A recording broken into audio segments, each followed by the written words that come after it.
Chief, take us through this morning's fire.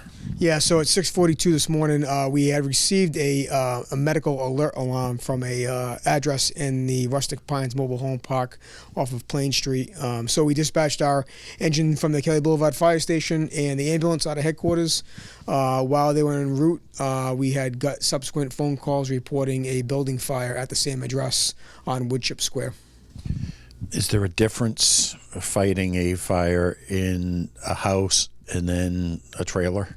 Yeah, mobile home fires move much quicker, are hotter due to the makeup of that trailer.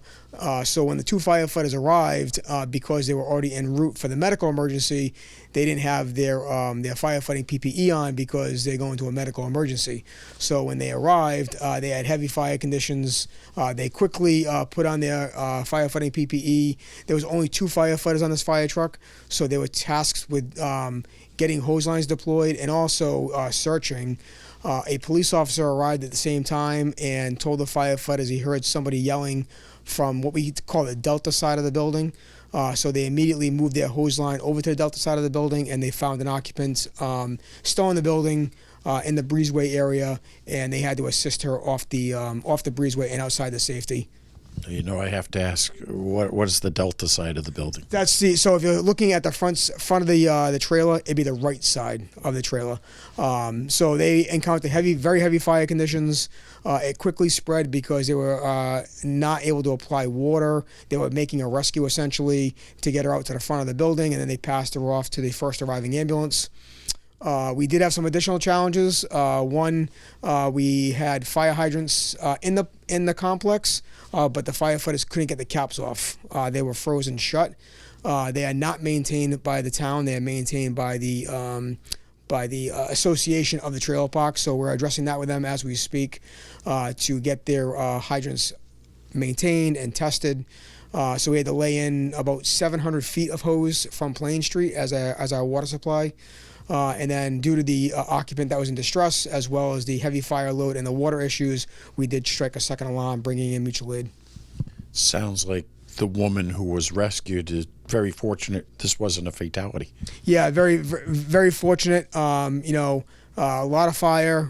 It looks like that the occupant tried to put the fire out as well prior to our arrival, and then she did push her emergency alert alarm, which did get us at least started in that direction, and then the rest of the fire apparatus came from downtown and the Allen Avenue fire stations. How long did it take to put out? It was probably about 20-25 minutes before the heavy fire was completely knocked down, and then we were there till about 11:30 this morning, so 5 hours or so conducting our investigations, doing our overhaul, and making sure everything was good. Safe to say the home is a total loss? Yeah, for the most part, the trailer is a total loss. And most of the times with these trailers, they are a total loss because of how fast the fire does spread. We had a propane tank on what we call the Bravo side, so the B side, left side of the trailer, that was exposed to the fire. And then the WA Trailer Company came out and they shut it off and they took the tank away. And how do you determine the cause of a fire like this? What are you looking for? So we look for potential causes. It could be from a space heater, it could be electrical, it could be lithium-ion battery, it could be a multitude of stuff. So our fire investigators, for North Attleboro, we have 4 investigators. We had 2 come out, and then they worked closely with the Department of Fire Services, State Police Fire Investigation Unit. The reason why we brought them in was due to the injury, due to the civilian injury. Most of the time our investigators can handle it, but because of the injury that did occur, we did bring them in for consultation, essentially. We spoke to your counterpart in Plainville about the fire in that town Friday. This has been a busy stretch. It has been a very busy stretch. There's been quite a bit of fires in Massachusetts, but Plainville had theirs, we had ours.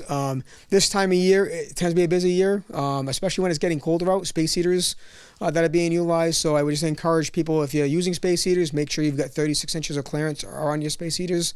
Make sure your smoke detectors are working, and testing the batteries and making sure your carbon monoxide detectors are in working order.